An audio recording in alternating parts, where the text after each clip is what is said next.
Hi everybody, I'm back with different glasses.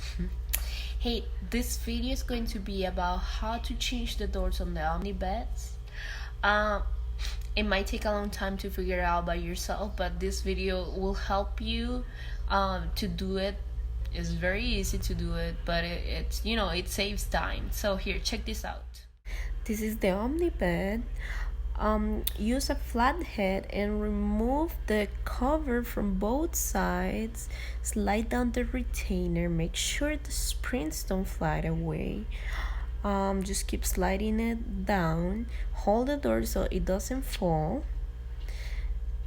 Now we grab the new door, we set up in place, but we have to put the retainer in the hole of the door and then the spring. Make sure the spring is on the inside of the door, like put the door in open position and make sure the springs are on the inside of the door.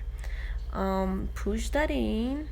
You can use any tool to push that in. Put the cover back in. The thick side is on the outside, and that's it. I was forgetting to tell you that the two springs are different, so make sure you know which one goes on top and which one goes on the bottom. That's it. Thank you so much.